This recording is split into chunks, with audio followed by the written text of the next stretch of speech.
Muy buenos días, hoy día es miércoles 26 de enero, segundo programa de este año 2022. El día de hoy estamos acompañados con la doctora Miriam Teresa Mayorga, y nos acompaña desde Colombia. Ella es optómetra, especialista en optometría, específicamente en el área de lentes de contacto, es magíster en ciencias de la visión, es fellow de IACLE, es una reconocida docente en el área de investigación también de la maestría en ciencias de la visión de la Universidad de La Salle. Así que, Miriam Teresa, muy buenos días, bienvenida al programa de IACLE.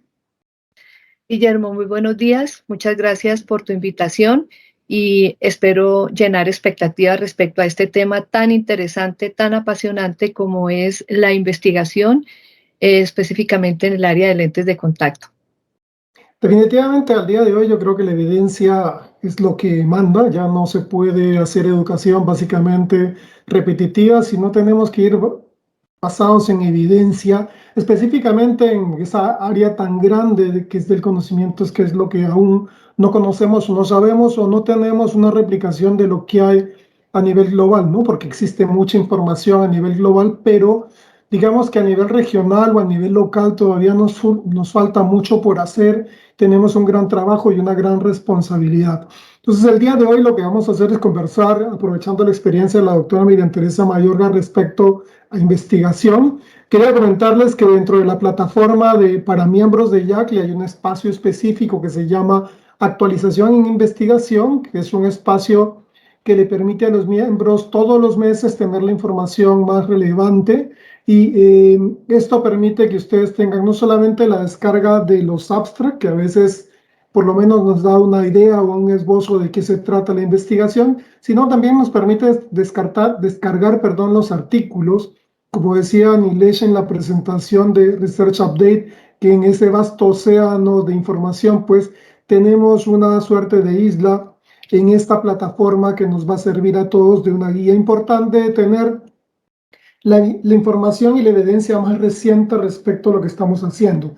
Ya no podemos seguir educando a futuros profesionales en función solamente a lo que sabemos, a nuestra experiencia, sino también tenemos que buscar la mejor evidencia posible. Así que, Miriam Teresa, te cedo a ti toda la palabra para que nos puedas comentar un poco y intercambiemos un poco de ideas respecto a este tema tan apasionante que es la investigación. Muchas gracias, Guillermo.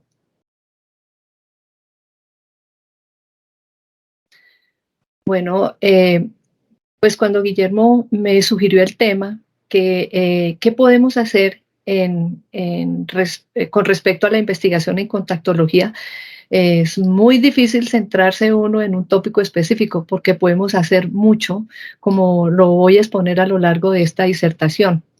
Personalmente, pues me propongo como proporcionar la investigación, una investigación pertinente cuyos resultados nos permitan mejorar una atención integral, dar mayor calidad en esta atención a nuestros pacientes para que redunde en adaptaciones mucho más eficientes y seguras de nuestros pacientes de lentes de contacto. La investigación, pues todos sabemos, es una actividad por medio de la cual nosotros buscamos generar nuevos conocimientos relevantes, conocimientos fidedignos para que nosotros podamos, más que entender los fenómenos, dar solución a la problemática a la que nos vemos abocados con nuestros pacientes. El contenido de la disertación, estos 5 puntos específicos: el significado de la experiencia, planificando la investigación, qué investigar, expertos en temas específicos y recomendaciones.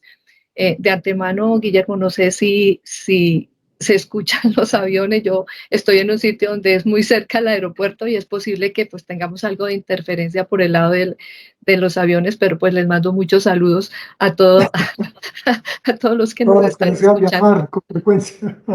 Sí, ya dentro de poco podemos ya salirnos más de la virtualidad y ya utilizar los aviones ya para vernos más en persona. Pues bien,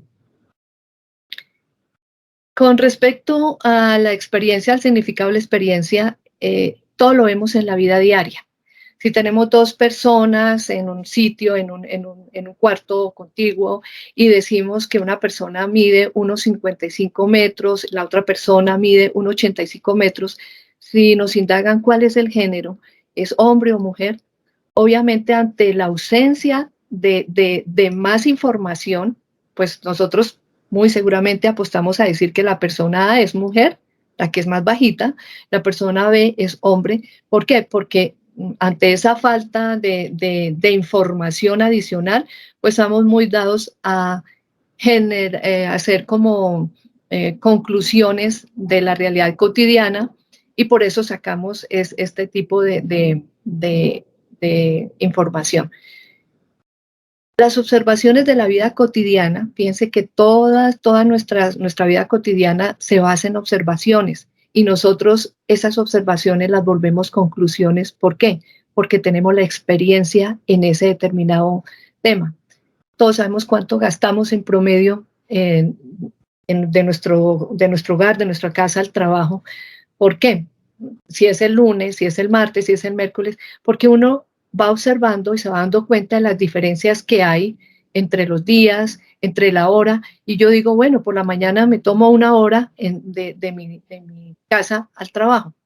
Son generalizaciones que nosotros hacemos en la vida cotidiana. Si nosotros nos pasamos a nuestra consulta, yo puedo decir que actualmente adopto más lentes blandos que rígidos, que tengo más pacientes miopes, que los pacientes hipermétropes pues son un poquito más difíciles cuando les insistimos en que se coloquen su corrección óptica, que los pacientes miopes somos más fáciles en las adaptaciones de lentes, de contacto, y que a mayor capacitación todos somos conscientes que tenemos un mejor desempeño profesional.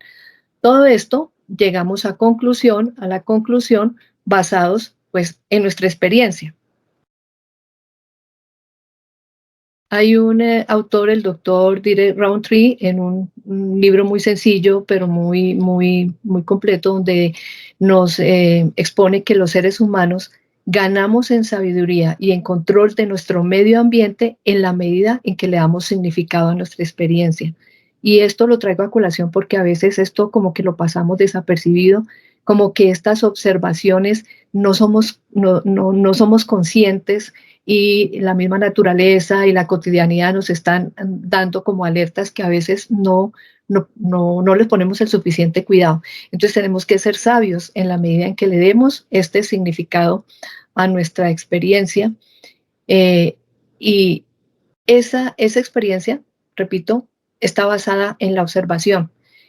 Muchas observaciones nos llevan a contar, a medir, aunque sea de una manera un poco refinada, muy intuitiva, pero siempre si lo analizamos en la vida diaria estamos cuantificando, estamos diciendo qué tanto, estamos preguntando cuánto tiempo, cuánto vale, con qué frecuencia asisten los pacientes a nuestra consulta, qué tan rápido puedo o qué demoro, cuánto tiempo demoro en nuestra consulta. Esas observaciones de un individuo, de varios individuos o de nuestra cotidianidad dan origen a series de observaciones y eso es lo que en determinado sentido constituyen los datos. Y cuando nosotros tenemos algunos datos, lo que hacemos es formular cada vez interrogantes a esas observaciones, tratamos de buscar conexiones, patrones, similitudes en estos datos recolectados pues, que nos puedan ayudar a predecir de una manera mucho más acertada pues, el futuro. Entre más nosotros tengamos observaciones, más capacidad tenemos de generalizar a partir de nuestra experiencia. Pero debemos entonces ya haciendo este contexto, ya vamos a hacer como el link con nuestra práctica profesional. Si yo les digo que tengo un paciente que tiene esta fórmula, más 3 con menos 3,50 por 45 grados, tengo un paciente. Le adapté un lente de contacto blando tórico que funcionó muy bien en el sentido de que fue efectiva en cuanto a la agudeza visual del paciente, su sensibilidad al contraste y demás. Si yo generalizo y digo que todos los pacientes con estas características corrigen muy bien con lente de contacto blando tórico, pues todos me van a decir, usted está equivocada, y tienen toda la razón. ¿Por qué? Porque solamente me estoy haciendo una generalización con base en una sola observación, en un solo paciente. Eso puede ser irresponsable, peligroso, equivocado.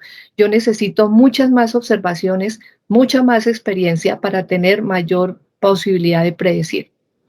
Ya si nosotros pasamos ya del ámbito de la cotidianidad a una parte un poquito ya más estructurada, como es la planificación de la investigación, que es el segundo ítem de la disertación, pues podemos decir que todo lo que realizamos en nuestra práctica clínica es susceptible de investigar.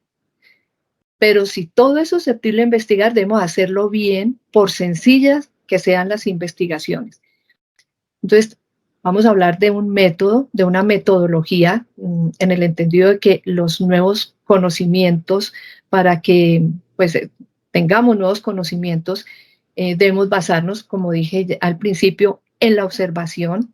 Entonces, esta observación nos lleva a lanzar algunos supuestos que vamos a llamar hipótesis, que tenemos que contrastar esa hipótesis por medio, no necesariamente como dice el diagrama de experimento, aquí experimento es en el sentido amplio, en el sentido de que tengo que hacer una serie de recolección de información, trabajo de campo si se quiere llamar. Luego tenemos una serie de datos que hay que analizar. Estos datos posiblemente me dan una teoría que me permite explicar de una manera más probable las hipótesis. Llegamos a unas conclusiones y así vuelve nuevamente a producirse el círculo. Y esto nos lleva a la parte del proceso de investigación. Proceso, todos sabemos, son una serie de pasos secuenciales.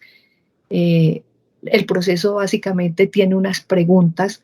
Este proceso nos lleva finalmente a un documento que es lo que conocemos como protocolos de investigación, y que mi recomendación para mis queridos colegas es que, por sencilla que sea la investigación, debemos tomarnos el tiempo de hacer un documento pues, básico, donde lleven los puntos elementales para poder desarrollar la investigación. Así nos vamos como acostumbrando y adquiriendo la rutina de adentrarnos un poquito más en la parte de los procesos de investigación. Lo primero de hacer un proceso de investigación, un proyecto, es qué voy a investigar. O sea, dentro de todo es una temática, yo tengo que seleccionar lo que me llame, lo que sea de interés, seleccionar aquellas características que queremos investigar. Luego viene ¿por qué? Quiere decir, yo no puedo, o sea, no es ni ético ni es efectivo investigar por investigar. Yo tengo que tener una justificación de por qué voy a investigar, cuál es la necesidad de esa investigación, cuál es la finalidad. Luego viene la serie, pues la serie de pasos que se dan en cuanto al proceso de estos protocolos, como es hacer una viabilidad técnica, una viabilidad financiera. Ya una vez que tengo yo esta viabilidad y justificación, pues ya me voy con el marco teórico, diseño, selecciono un enfoque de investigación, una determinada metodología, donde tengo que ver con la selección de la población, de la muestra, los métodos, los procedimientos que tengo que hacer para recolectar los datos, que tienen que ser validados, estandarizados.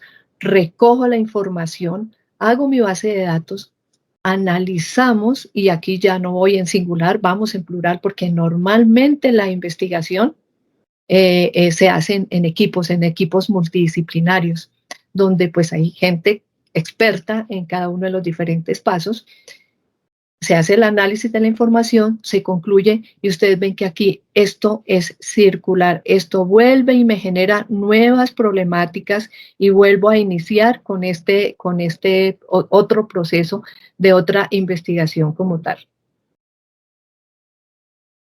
Llegamos entonces a los enfoques de investigación. Los enfoques en realidad son perspectivas de investigación que buscan la producción de ese conocimiento que nosotros tanto buscamos, esa producción del conocimiento a través de modelos estructurados, sistemáticos, de la observación, de la descripción y del análisis de todas las observaciones que nosotros estemos haciendo, en un intento, repito, de ofrecer solución a la problemática que estemos estudiando. Una investigación que no tenga como finalidad última solucionar problemas, en este caso a nuestros pacientes usuarios de lentes de contacto, pues realmente no va a tener ninguna finalidad. Podrá tener una justificación, o sea, podemos investigar por investigar, pero si no apuntamos a solucionar problemas de nuestros pacientes, realmente se pierde el fundamento y el enriquecimiento de la investigación. Básicamente hay dos enfoques. Digo básicamente, un enfoque cuantitativo, como vemos acá, un enfoque cualitativo, pero también se habla de un enfoque en la mitad, un enfoque mixto que no riñe. No soy partidaria ni de un método, manejo mucho más el método cuantitativo, pero no desconozco la importancia del método cualitativo y que en un momento dado pues se puedan tomar y hacer un enfoque mixto. No lo veo, pues, no lo veo mal, me parece hasta adecuado. Sin embargo, vamos a encontrar que hay colegas o hay investigadores que se van solamente por el enfoque cuantitativo y demeritan el cualitativo y viceversa. Yo pienso que cada uno, dependiendo de lo que yo necesite investigar y de lo que me proponga analizar, pues un enfoque u otro pues puede ser válido, ninguno de los dos es mejor que el otro, sino que, pues, repito, estos enfoques pues me ayudan de una manera sistemática y organizada buscar lograr los objetivos que nos proponemos en nuestra investigación. Aquí vemos dentro de las características que son bien definidas en un enfoque y en el otro, desde el punto de vista cuantitativo, pues involucra un proceso de análisis numérico y entonces vamos a ver con una fundamentación estadística. Y aquí no quiero que vean la estadística como algo, decimos acá, ladrilludo, algo pesado. No, vemos, no necesitamos ser los expertos, pero sí tener las bases para nosotros tener el control de nuestras investigaciones.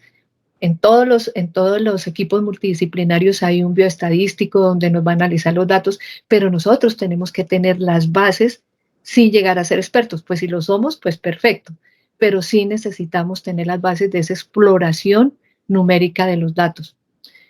Mientras que la parte cualitativa tiene que ver más con un enfoque o con una interpretación subjetiva. Miren que este enfoque cuantitativo es deductivo, mientras que este es pues más flexible, interpretativo, inductivo. ¿Cuál de los dos es mejor? No hay uno mejor que el otro. Vemos pues que este es un proceso pues secuencial, probatorio, más rígido si se quiere en su proceso. Este es un proceso circular, es un proceso mucho más flexible, es un proceso inductivo. ¿Cuál necesitamos? Pues debemos pues saber seleccionar cuál de los dos se adecua a nuestras capacidades. Debo reconocer que yo tengo un manejo mucho más del enfoque cuantitativo en salud que un enfoque cualitativo, pero pues debemos nosotros también capacitarnos al respecto. Recordemos que este enfoque cualitativo es más interpretativo, más subjetivo, un poco más amplio. Debemos tener en cuenta juicios, ideas, opiniones. De pronto es un enfoque menos riguroso, pero cuando yo digo subjetivo no quiere decir que él o los investigadores podamos formular supuestos o conclusiones de una manera arbitraria, sino que todo debe estar fundamentado, debe tener una lógica, una coherencia. Recordemos que va de lo particular a lo general y que tiene pues sus ventajas. Es muy común utilizar este enfoque en las ciencias sociales, en la antropología, pero también podemos utilizarlo en nosotros en investigaciones relacionadas con los lentes de contacto. Pues a manera pues de hacer una introducción de este enfoque cualitativo, pues hay algunas tipos de investigación como las que vemos aquí en la diapositiva. Recordamos que este ¿Qué veo yo de ventaja? Que este es un enfoque mucho más dinámico porque es intuitivo, porque no hay una estandarización rigurosa de la forma de recolección, de recolectar la información. Eso puede constituirse de pronto como en una ventaja. Tenemos, por ejemplo, la investigación narrativa. Esto se busca levantar, como su nombre lo dice, narraciones mediante consolidaciones de eventos de pequeños grupos de personas. Esto implica una revisión documental, explica, valen acá, por ejemplo, los videos, valen las percepciones, las impresiones de los participantes de la investigación. No se presentan en forma secuencial. Igualmente está, por ejemplo, la investigación etnográfica, que se centra en experiencias de la vida cotidiana de las personas, de los individuos, para comprender mejor prácticas sociales, por ejemplo, prácticas sociales existentes. Tenemos la parte fenomenológica, donde se enfoca en como su nombre lo dice, en un fenómeno en específico. La investigación-acción, por ejemplo, es una investigación en la cual tanto los investigadores y los investigados, los participantes, trabajan en colaboración, por eso también se llama investigación colaborativa o participativa. O sea, repito, este tipo de investigación, por ejemplo, podríamos resumirlo como que nosotros aprendemos haciendo, por eso le da esa connotación de subjetividad, pero repito, la subjetividad no le resta importancia a este tipo de investigaciones. Es saber seleccionar qué tipo de investigación, qué enfoque es el que vamos nosotros a seleccionar.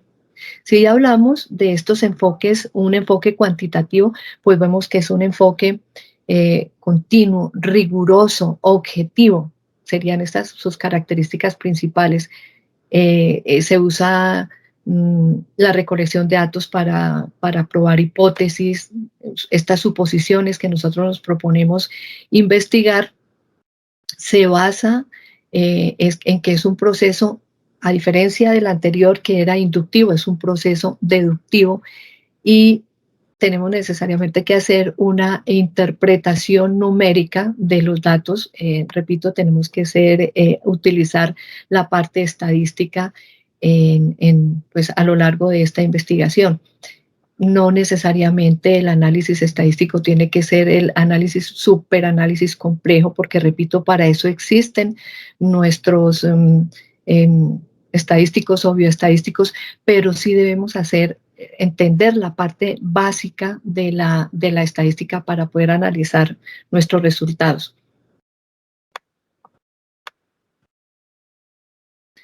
Acá hay mucha tipología de los diseños en investigación clínica. Hay dos grandes familias, siempre les digo cuando hablo de estos temas, hay la familia de los estudios observacionales y hay la familia de los experimentales. Y observen, valga la redundancia, que vamos desde lo sencillo a lo complejo. Repito, sencillo no quiere decir menos importante. Cualquier investigación bien hecha se torna importante.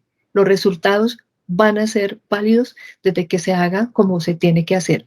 En estos estudios observacionales, los descriptivos, los más básicos, tenemos un reporte de casos, viene la serie de casos, estudios, los cross-sectional o de corte transversal, están los estudios poblacionales, están los estudios correlacionales.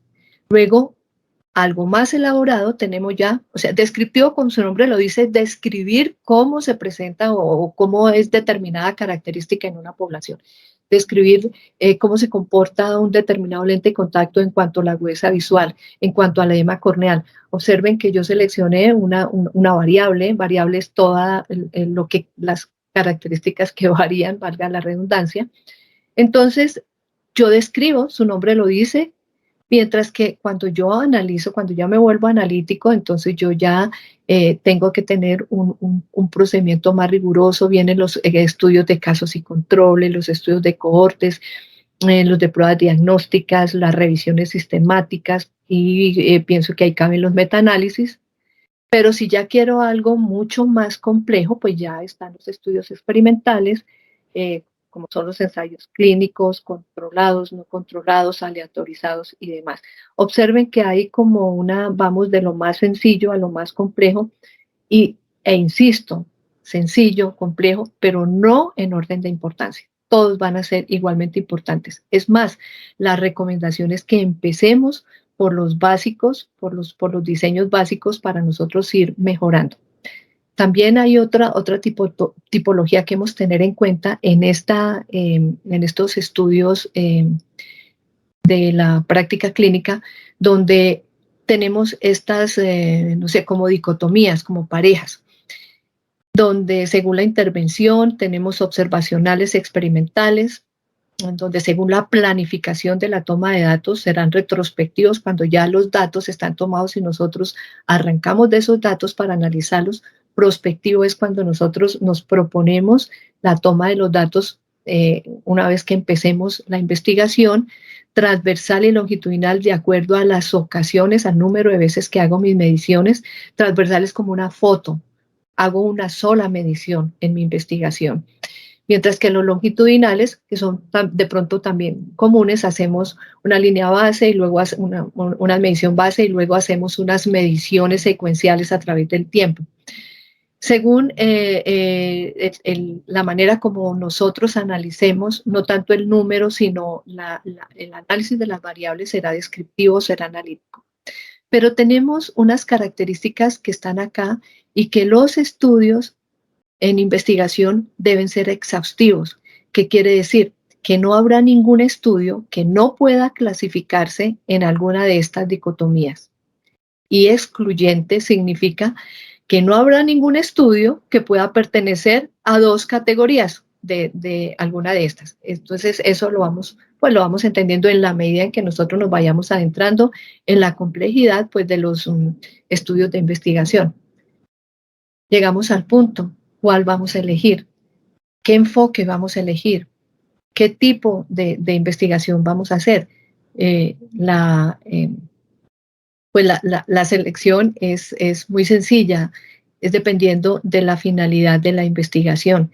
Si pensamos en un trabajo documental, algo mucho más subjetivo, podemos pensar en un enfoque cualitativo, pero si queremos analizar una realidad desde el punto de vista más objetivo, a través de resultados, entonces pues tenemos que pensar en un enfoque o en un diseño cuantitativo.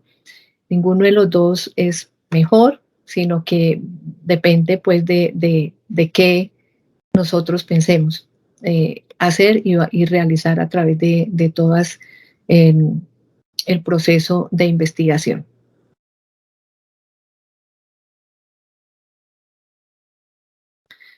Pasamos entonces a qué investigar. Ya había comentado que todo lo que realizamos en nuestra práctica clínica es susceptible de investigación desde las mismas características demográficas de los pacientes, la edad, por ejemplo, el género, grupos poblacionales definidos. Yo necesito en mi consulta saber, indagar y sistemáticamente mi historia clínica me va dando esa información de una manera sencilla es contar, es observar, contar y decir que a lo sumo sacar porcentajes, no es una investigación complicada. Quisiera saber dentro de mis pacientes de lentes de contacto cuáles son, qué tipo de lentes pues, prefieren, lentes blandos, lentes rígidos, y así como mido percepciones de mis pacientes, yo también me puedo medir, o sea, y no solamente medir, sino para qué me sirve esta medición, porque tenemos que cuestionarnos si puedo aumentar mis adaptaciones de lentes rígidos, si puedo aumentar mis pacientes presbitas corregidos con lentes de contacto. Para eso sirve la investigación. Recomendación, empecemos por investigaciones muy sencillas y mucho mejor si nosotros hacemos grupos de investigación, pues realmente es como lo más recomendable. Entonces, vamos a ver de lo más sencillo. Lo más sencillo, pues, en investigación, pero repito, hay que aprender a hacerlo bien. Es el reporte de casos. Un reporte de caso describe de una manera sencilla, informativa, la evolución de un paciente en términos, por ejemplo, de su historia natural, de la historia natural de su característica. Se formula de una manera detallada la aparición de los hallazgos, de los síntomas, de los signos, qué pruebas se han hecho, las variables sociodemográficas, en fin. Pero no es solo hacer un resumen de la historia clínica, es que reportar un caso conlleva que nosotros tenemos que profundizar, consultar literatura relevante, que pueda darnos información actualizada y mucho más profunda de este caso específico. Un informe de casos se presenta cuando yo tengo un caso que se sale de lo común o algo que yo no había visto y que quiero profundizar, y que es posible que si yo reporto, como su nombre lo dice, el caso, lo publico en una revista o lo presento en estos eventos de comunicación de información, de intercambio de comunicación de información, algún colega me diga, yo tengo algo parecido o la explicación puede ser esta, y eso es lo que enriquece la práctica clínica.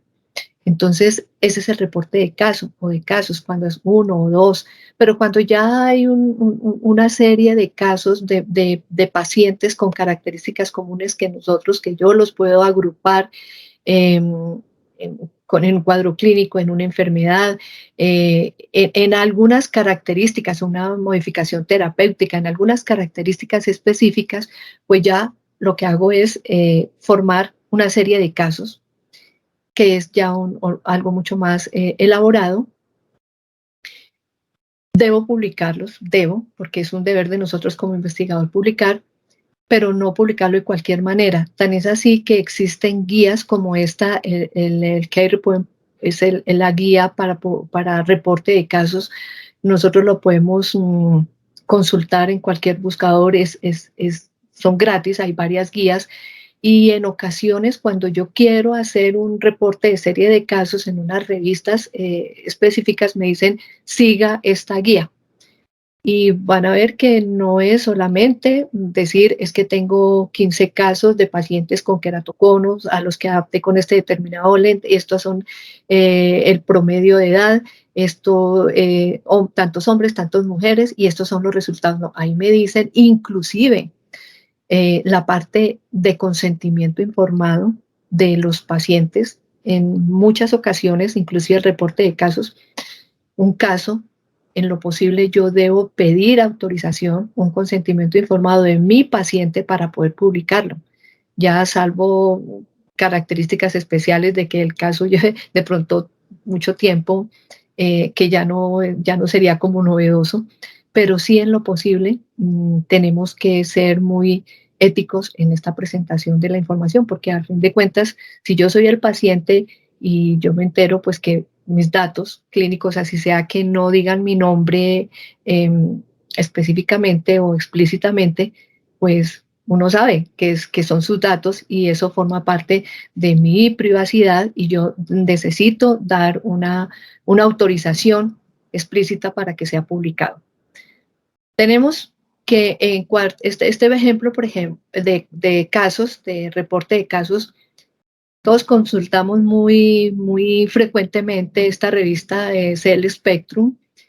Casi todas las ediciones tienen un reporte de casos de profesionales muy importantes.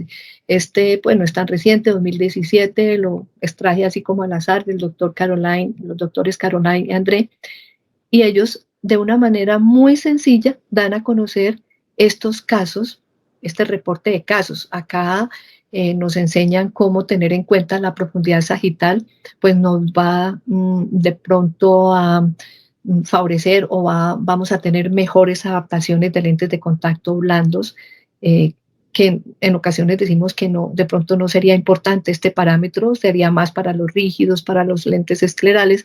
Sin embargo, aquí ellos nos presentan cómo se debe tener en cuenta y eso enriquece y mejora nuestra práctica clínica. Vemos acá también que IACLE tiene un repositorio, un directorio de reporte de casos. Es una manera muy interesante, muy didáctica, muy dinámica. Todos podemos consultarlos. Es una manera que tiene, me parece muy interesante, es que es interactivo, son casos muy interactivos donde me preguntan, me cuestionan, yo selecciono. Es una manera bien importante y muy dinámica de la presentación de los casos, como de esta serie de casos. En Guillermo, creo yo que si uno tiene algún caso, lo podemos enviar, se puede incorporar o esto para mejorar e enriquecer este directorio. Sí, definitivamente sí. Pues, incluso el formato que utilizan los reportes de caso es un formato bastante sencillo. Utilizan un formato que en inglés se llama SOAP, que es subjetivo, objetivo, evaluación, plan y educación. O sea, ¿qué es lo que debería yo incluir en el caso? Y hoy día también es, digamos, relativamente mucho más fácil reportar la imagen porque con los teléfonos celulares que tienen tan buena resolución ya no es que no tengo la foto del paciente, sino la puedo tener de forma inmediata, ¿no? Y yo creo que si es que tengo yo un caso que me parece interesante, que escapa, como tú decías, a lo que se hace regularmente, podríamos tener la información, no importa el desorden, de tal forma que todos vamos aprendiendo. Yo creo que así como hay casos que vienen reportados de Asia-Pacífico, de Norteamérica, de Europa, yo creo que tenemos casos más que interesantes en América Latina también que aportar a este repositorio de casos clínicos, ¿no? Sí, Guillermo. Es más, en ocasiones nosotros vemos, se me vienen a la mente estas fotos. Hay inclusive que se mandan a las revistas esas fotografías impactantes. E inclusive nuestros colegas han ganado no digo premios, han ganado como la mejor foto reportada en tal revista. Detrás de esa foto hay debe haber un caso súper interesante. Entonces, la invitación, ahí yo sé que hay colegas, compañeros que hacen muy buenas fotografías, que tienen el recurso y les encantan. Además que esa parte visual, como tú decías, pues es importantísima. Ya pasamos de la letra como tal a hacer visuales, a hacer el video, pero esas fotos tienen detrás una historia y esa historia es un caso clínico que sin duda, creo yo, es súper interesante y súper importante. Entonces, invitación para que nosotros participemos, enviemos y consultemos este directorio de casos. También fíjense que estas publicaciones se reportan, acá tenemos que hay páginas, hay revistas que son especializadas en esto. Hay archivos de casos clínicos. Ustedes pueden consultar esta página y mire que aquí encontré un caso clínico del año 2020 donde dice pues el efecto de los lentes de contacto de PMMA a los usuarios de lentes de contacto, en fin. Y aquí tenemos una revista que es muy consultada, tiene de mucho renombre, el Eye Contact Lens, donde tenemos una serie de casos de pacientes, y así lo llaman, o sea, cuando nosotros publicamos, vamos a encontrar que muy comúnmente el diseño de la investigación casi que va en el título. Ahora vamos a ver que no necesariamente coincide. Pero aquí, por ejemplo, nos dice serie de casos, análisis de una serie de casos de la progresión de miopía, del control de miopía en una población de niños y de jóvenes en, en, en una determinada población. O sea, no es que porque sea un caso, no es porque sea una serie de casos, mire que hay revistas importantes que nos lo publican y que pues, si bien son exigentes en, en, en el contenido, pues están ahí para esto. Vienen otros tipo de investigaciones, las encuestas. Las encuestas parecen sencillas. De hecho, son sencillas una vez de que ellos siguen un proceso, el proceso adecuado, pero si me preguntan, no es tan sencillo hacer un tipo de, o sea, una investigación tipo encuesta. pues sí, es un cuestionario, pero ese cuestionario tiene que pasar por unas métricas, tiene que pasar por psicometría, tiene que pasar por validación, tiene que pasar, bueno, estandarización. Y pues hoy en día ya se nos ha facilitado muchísimo responder estas encuestas porque ya no es puerta a puerta o ya no es con el formatico escrito, sino que ya esto es en línea, o sea que es casi que inmediato. ¿Cómo podemos participar? Elaborando el cuestionario, cuando somos de este grupo de investigación, por ejemplo, respondiendo al cuestionario. A nosotros nos llega, por favor, responda esta encuesta. Cuando nosotros respondamos el cuestionario, la recomendación es que seamos muy sinceros en responderlo, porque mire que del resultado de esas encuestas, pues van a venir las tendencias, van a venir estas conclusiones. Si yo no soy muy sincera por cualquier circunstancia, pues yo preferimos que no respondamos la encuesta porque nos van a dar una información imprecisa, una información sesgada. También podemos participar como recolectores de la información de esa encuesta, podemos participar en análisis de los datos, en la elaboración de los artículos. O sea, estas encuestas nos dicen mucho en cuanto a tendencias, por ejemplo, tendencias generales del mercado, percepciones básicas, concepto de expertos. Estas encuestas bien direccionadas son una fuente muy importante de datos y que nos pueden llevar también a ideas y a bases para otras o encuestas o para algunos temas de investigación. Tenemos ejemplos como esta encuesta, no es tan reciente, del 2012, relacionada con la prescripción de lentes de contacto de uso extendido. Vamos a ver que hay encuestas similares y todos vemos que estos mismos investigadores se fueron como por esa línea donde está la encuesta de las adaptaciones de lentes rígidos, del uso extendido, lentes tóricos blandos en los diferentes países. Ustedes ven que es una manera muy, entre comillas, fácil, pero que detrás hay todo un andamiaje para poder realizar este tipo de estudios. No podemos dejar pasar mencionar esta International Contact Lens Prescribing desde en el cual empezó en el 2001 con 6 países indagando tendencias en la prescripción destacada de los distintos adaptadores de lentes de contacto. En el 2021 ya no son 6 países, ya son 28 países y cada vez se han ido pues popularizando más. Vale la pena resaltar que ellos de una manera consecutiva, o sea, desde el 2001 hasta el 2021, en ese caso creo que son 21 encuestas de manera consecutiva.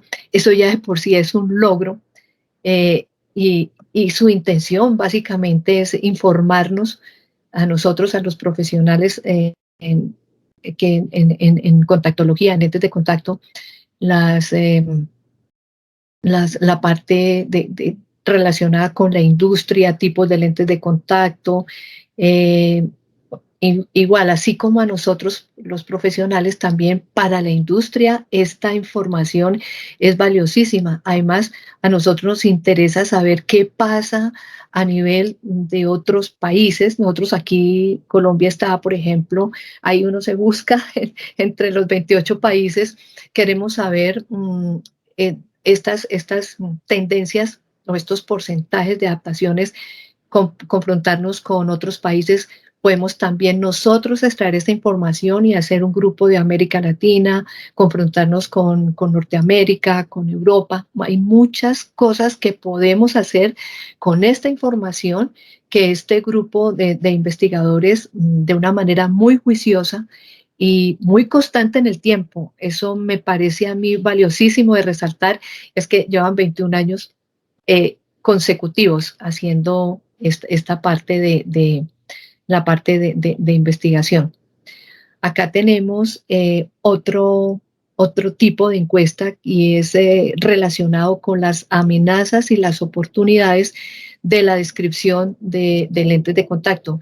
Y Guillermo, nos representaste muy bien en este grupo de investigadores en el cual esto salió publicado, si no estoy mal, en el 2020. 2021 tal vez, y vemos cómo ellos de una manera juiciosa recopilaron información y nos dicen, oiga, ustedes tienen unas amenazas, la principal amenaza en lo que yo veo es la falta de regulación de la venta de los lentes de contacto, específicamente de las ventas en línea, pero también tenemos unas oportunidades, así como hay amenazas, hay oportunidades en los lentes descartables diarios, en la parte de la biocompatibilidad de los materiales para disminuir el inconfort de los lentes de contacto, las prescripción, las adaptaciones en pacientes présbitas. O sea, fíjense que de esta manera, de una manera, entre comillas, sencilla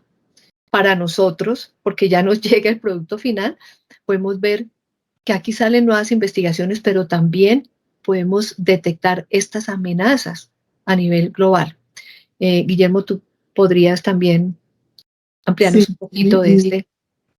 Este tipo de estudios, digamos que son aparentemente muy sencillos, realmente no son difíciles de hacer, a veces más difícil es que te contesten la encuesta que realmente realizar el estudio. La parte de análisis, la que de alguna forma podría ser, como mencionaba la doctora Miriam Teresa, es la que, pues, de la mano con expertos en el área estadística, te permiten encontrar asociaciones, ¿no? Entre lo que se está tratando de indagar, de los problemas o las amenazas que los profesionales reportan respecto a la posibilidad del uso. Mencionaba, por ejemplo, la doctora Miriam Teresa, el temor de algunos profesionales, y se ha hecho, creo que se ha hecho una extensión, y estamos tratando de ver respecto al COVID, qué cosa es lo que pasa, cuáles han sido las oportunidades y también las amenazas que cada situación nos va dando, ¿no? Y esto de alguna forma presenta una respuesta, pero nuevamente, como decía la doctora, volvemos al círculo, ¿no? Tengo una respuesta parcial y ahora me toca decir, bueno, ¿y esto por qué será? Y comienzo una nueva investigación, y estas investigaciones básicamente lo que permiten es establecer criterios y parámetros, perfiles, por ejemplo, cómo estamos comparativamente hablando con otros países de similares características.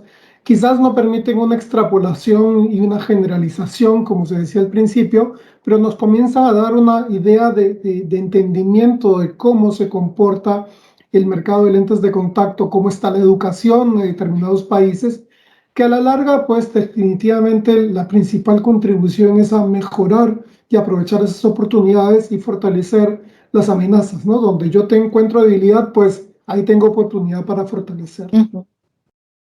Gracias, Guillermo. Vamos entonces escalando un poquito en la complejidad, repito, Manuel, la importancia.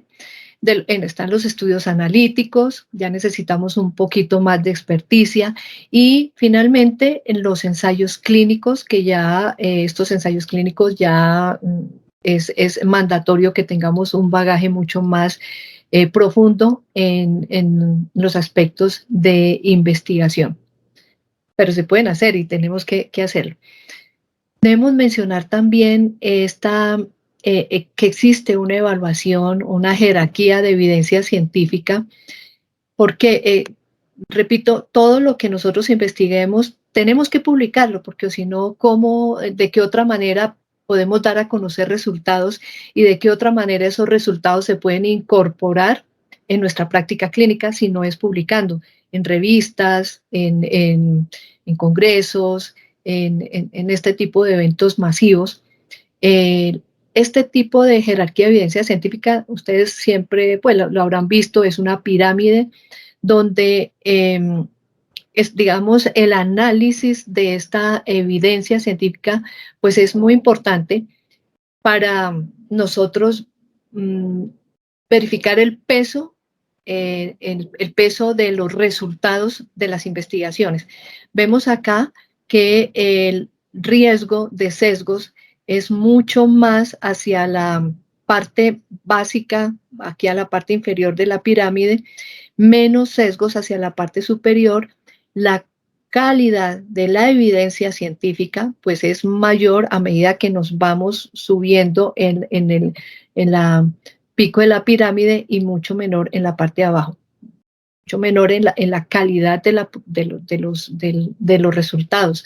Vemos cómo en la base de la pirámide están la opinión de los expertos, las cartas del editor, luego acá está nuestro reporte de casos, serie de casos, estudios transversales. Fíjense que aquí estamos hablando de los observacionales, casos y controles, estudios prospectivos de corte, y aquí ya nos adentramos en los estudios experimentales, como son los no randomizados, no aleatorizados, aleatorizados, y finalmente arriba pues es en la evaluación crítica, como son las revisiones sistemáticas y el metaanálisis. Pues es importante por lo menos conocer que existe esta jerarquía en la evaluación de los hallazgos de las investigaciones científicas, pues precisamente para tomar la mejor decisión en algunos pacientes y cuando estemos haciendo nuestras investigaciones en nuestro soporte documental, en nuestro estado del arte y demás. Y aquí entonces empezamos a hablar de lo que es la práctica de lentes de contacto basada en la evidencia. Eso quiere decir que nos tenemos que basar en la evidencia científica para tomar mejores decisiones en nuestro quehacer profesional. Llegamos a una parte importante, son los expertos. Los expertos son referentes obligados en nuestra investigación, expertos en temas específicos. Y vamos a ver cómo hay organizaciones, repito, nosotros tenemos que trabajar en equipos, en grupos de investigación o en algún tipo de agrupación que normalmente se da a nivel pues, de la academia, de las universidades, pero que también podemos hacer grupos de expertos por fuera de la academia, pero no con menor rigurosidad, con la rigurosidad que se exige. Estos expertos son referentes obligados, repito. Tenemos, por ejemplo, IACLE, es un referente obligado. Busca la excelencia en la educación de lentes de contacto, teniendo una premisa, y es que si los buenos educadores impartirán una educación de calidad, y esa educación de calidad da como resultado profesionales competentes. Es la premisa básica de IACLE, de ahí su misma nominación.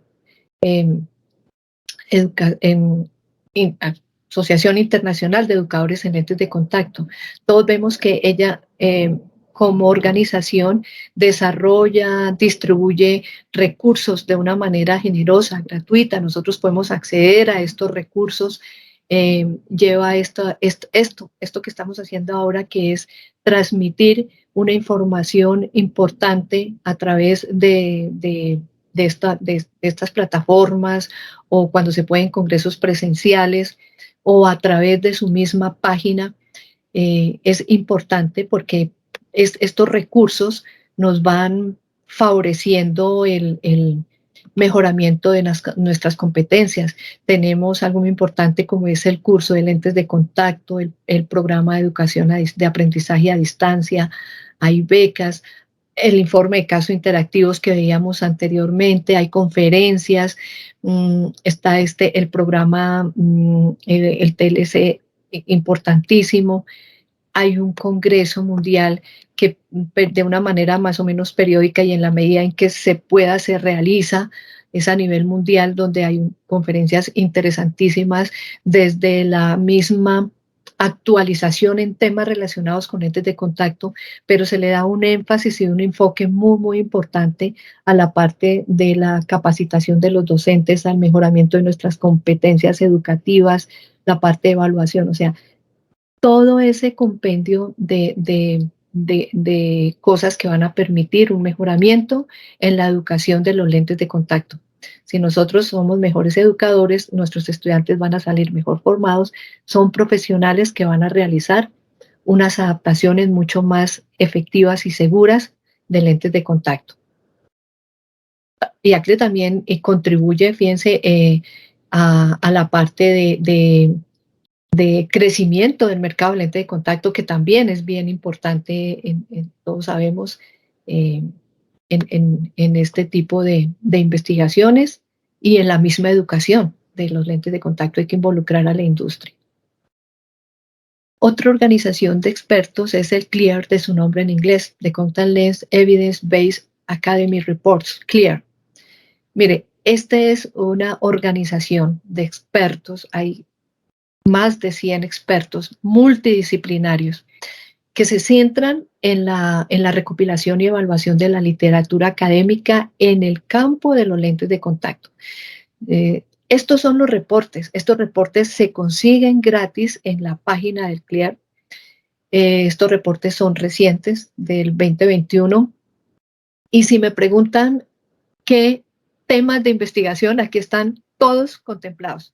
Desde la anatomía y fisiología del segmento anterior, humectabilidad de lentes de contacto, limpieza, desinfección, interacción con la lágrima. Fíjense que el tema de lágrima no está aparte, está implícito dentro de la misma temática. Efectos de los materiales y diseños de lentes de contacto, óptica de los lentes de contacto, ortoqueratología, lentes esclerales, el uso terapéutico de los lentes, por supuesto las complicaciones en lentes de contacto, importantísimo la práctica de lentes de contacto basado en la evidencia y algo que no puede faltar son las tecnologías futuras de los lentes de contacto. O sea que aquí no vamos a encontrar lágrima, que es un tema importantísimo, está implícito. No vamos a encontrar confort con lentes de contacto, pero muy seguramente está implícito.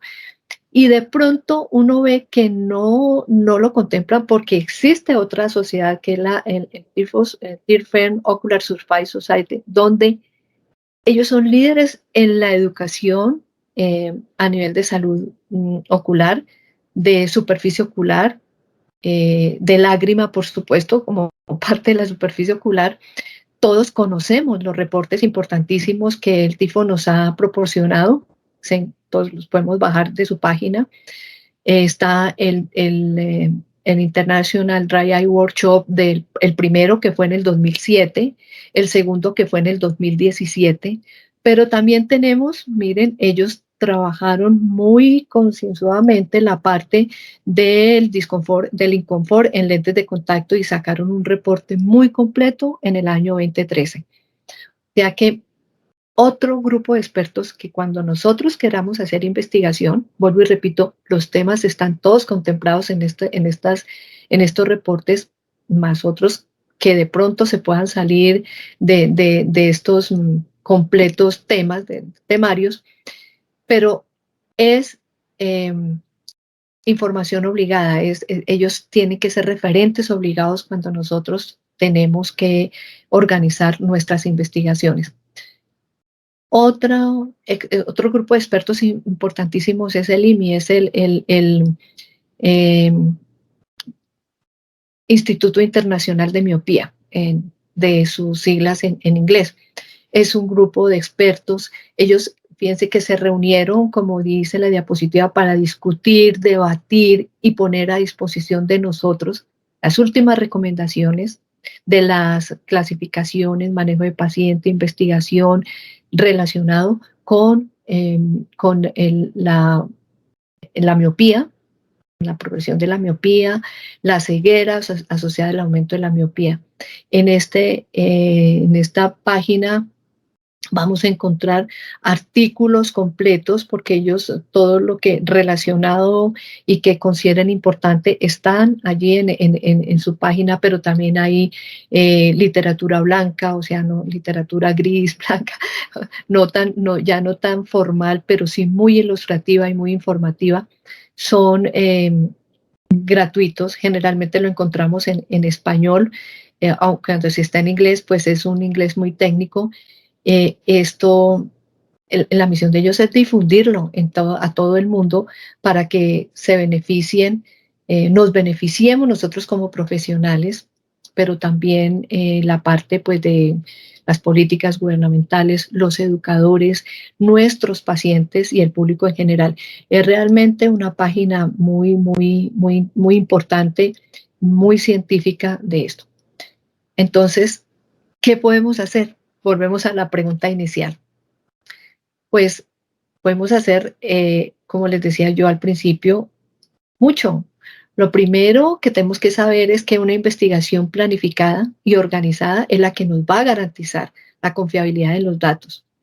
Entonces, lo primero es capacitación, actualización. Estamos, de hecho, uno de los objetivos transversales a nosotros es esto, la capacitación, la actualización. Tenemos la creación o vinculación a grupos de investigación, colaborar con las investigaciones en curso, y acá la creación, la vinculación a grupos de investigación tiene un fundamento sociológico, si se quiere, humanístico. El ser humano es sociable por naturaleza. Nosotros no nacimos para estar solos ni para hacer las cosas solos. Necesitamos de la sociedad, necesitamos grupos afines para poder realizar estas investigaciones de una manera más expedita. Iniciar con investigaciones sencillas, básicas, pero bien hechas. Seleccionemos temas de interés, pero hagamos investigaciones con sentido social, con un sentido de tal manera que los resultados apunten a la solución de nuestra problemática, de los problemas de nuestros pacientes. Seguir un método científico, seleccionar las variables, el diseño, ya hemos por lo menos tocado de una manera muy somera la parte de los diseños. Tenemos que seleccionar la muestra, estandarizar las técnicas, validarlas. Importantísimo las escalas de medición. Hemos hecho mucho énfasis en utilizar estas escalas. La mayoría de ellas ya están estandarizadas y validadas. Analizar los resultados, pero también debemos ser, en este análisis y publicación de los resultados, tenemos que ser muy éticos. Mire, como productores de estadística tenemos que ser íntegros, éticos. Como consumidores de estadística tenemos que ser capacitados, tenemos que saber a lo que nos estamos enfrentando. Hay que registrar, bajo la premisa de lo que no se registra no se hizo. Para eso, por ejemplo, en las historias clínicas, a veces omitimos algunas cosas y uno dice, pero sí lo hice. Bueno, ¿dónde está la evidencia? Estamos hablando de nuestra práctica basada en evidencia, pues tenemos que pensar por lo más elemental. Lo que no se registra no se hizo. Debemos apuntarle a esta práctica clínica basada en la evidencia y debemos publicar los resultados de nuestras investigaciones. Repito, ser éticos. Que yo diseñé una investigación buscando una diferencia significativa entre dos tipos de lentes de contacto, y a través de esta investigación, que es cuantitativa, me dio que no hay diferencias, son iguales, pues yo tengo que igualmente reportarlo. Hacia algo que tiene la investigación cuantitativa es que se basa más en el procedimiento que en los mismos resultados. Pues bien, yo creo que he realizado un resumen muy sucinto de los aspectos fundamentales de la investigación. Cada uno de estos temas, pues son temas fundamentales que ameritan ser tratados con mucha mayor profundidad. Que la investigación, por sencilla que sea, debe ser realizada sistemática y estructuradamente para obtener resultados confiables y válidos que puedan ser útiles a nuestra práctica, a nuestros colegas, a nuestros mismos pacientes. Bueno, y finalmente fue mi intención pues crear una serie de inquietudes, al mismo tiempo mostrar que con capacitación, con buena disposición, el arte de investigar pues se va a tornar mucho más amigable, no le tengamos temor, y pues mi deseo también es que mejoremos nuestros procesos investigativos. Muchas gracias, Miriam Teresa. Definitivamente, como tú has mencionado, pues la investigación es un proceso que parte de capacitarse para hacerla, pero si yo soy un clínico que tiene pacientes, pues puedo integrar un grupo de investigación, porque si yo tengo el conocimiento, pero no tengo el paciente, no tengo el caso, no tengo la foto, tampoco puedo hacer todo. Mayor Entonces, cosa. definitivamente yo creo que se requieren de los dos elementos, ¿no? La parte clínica y la parte, digamos, teórica de investigación, que normalmente puede existir el problema, pero si yo no lo identifico en la clínica, pues definitivamente, y como tú decías al principio, comenzar por lo observacional, ¿no? Porque a veces pensamos de que solamente lo experimental, que el ensayo clínico, pero el ensayo clínico tiene también grandes limitaciones. Antes de comenzar un ensayo clínico hay que verificar si dentro de mi país la regulación requiere que yo inscriba el ensayo clínico, que el ensayo clínico esté aprobado por los comités de ética, no solamente de la universidad donde lo voy a hacer, sino en el hospital, la clínica. Y además de eso, que está registrado. En el Perú, por ejemplo, hay un espacio de registro de los ensayos clínicos. El mayor ejemplo de ensayos clínicos ha sido la vacuna de COVID y todas las investigaciones que se han hecho de campo asociadas a COVID, algunas buenas, algunas muy malas, que nos han dado resultados que más han confundido. Mucha de esta información se ha mal usado, se ha utilizado infodemia, diciendo de que algunas cosas funcionaban mejor que otras, de ahí salieron los grupos antivacuna. Entonces existe en la investigación, como tú decías, existe un criterio de ética muy importante. O sea, si yo tengo 10 casos, no puedo decir que son 100, son solo 10. Eso le va a quitar relevancia a la investigación, sí, pero es el punto de partida. Sí. De repente alguien le podrá 10 más y serán 20.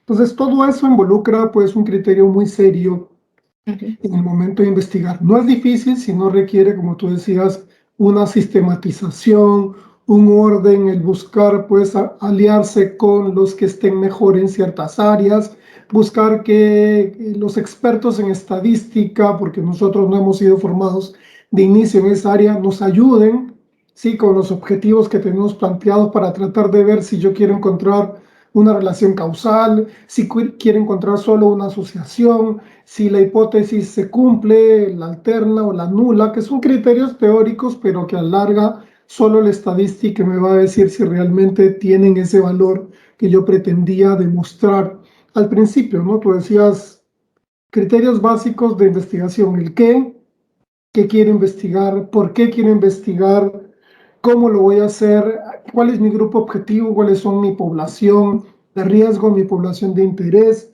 dónde lo voy a hacer, ¿no? O sea, algunas preguntas simples de la vida diaria que son las que realmente le dan ese contenido a la investigación. Así que no, nada, yo agradezco esta intervención tuya respecto al tema de investigación y quiero Guillermo, invitar a nuestros miembros de una, YACLE también a hacer una observación. Dime, dime. Perdón que te interrumpa. La parte del COVID es fuente inagotable de investigación en nuestra práctica clínica. Muchísimo, mucho, desde, bueno, cómo nos cambió la manera de ejercer en nuestra práctica clínica, nuestros pacientes también, porque tú decías de la malinformación en muchos sentidos, cómo variaron esas características de adaptación, cómo nos tocó reinventarnos y nos tocó resilientemente abordar estos problemas, pero en cierto sentido, pienso yo, salimos fortalecidos. Incorporamos la virtualidad, que nunca va a reemplazar a la presencialidad, pero sí la incorporamos como algo beneficioso para nuestra práctica. Entonces, hay cosas positivas y que vale la pena. Es una fuente inagotable. Gracias, Guillermo. Claro, definitivamente, y haciendo, complementando lo que tú nos decías, ha sido una herramienta, la tecnología ha sido una gran herramienta eh, que ha permitido darnos cuenta de que hay ciertas cosas que las podemos hacer de esta forma. La práctica clínica definitivamente requiere remangarse y hacer, ¿no? El saber hacer, pero que yo creo que sí hemos salido fortalecidos porque los pacientes acuden a la consulta, confían en el trabajo, nos ha recordado cosas que nos habíamos olvidado, que era, digamos, la bioseguridad en la práctica clínica. El lavarse las manos debe ser un ejercicio cotidiano de cualquier valoración de paciente. La limpieza de los equipos, digamos, de manera inicial debe ser algo cotidiano. No es que pasan 20 pacientes y al final del día recién limpio la mentonera donde se apoya uno y se apoyan los 20. Entonces eso nos ha recordado muchísimas cosas y yo creo que esas son las principales aprendizajes de la pandemia, ¿no? Y además que la investigación pues es la que me ha permitido de alguna manera dar una salida a esta pandemia que aún definitivamente no salimos, pero que vamos viendo por lo menos la luz al final del túnel, ¿no? O sea, ya no es todo tan gris, ya sabemos cómo enfrentar las cosas. Estamos en una nueva variante importante, no solamente de interés, sino de preocupación de la OMS, que es la Omicron. Y así como la Omicron, pues saldrá otra más en Tras- algunos meses y nos tendrá siempre recordando de que tenemos que seguir cuidándonos.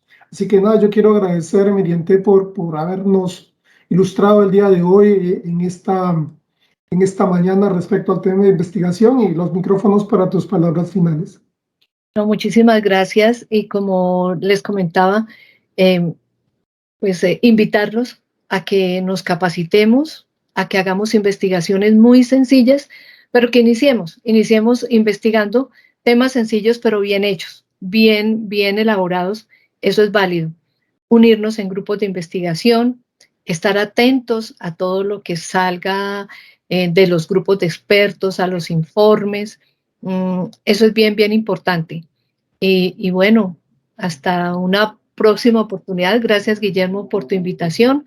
Una próxima oportunidad, sea de manera virtual o presencial, pero pues bueno, estaremos en contacto. Muchísimas gracias, Guillermo.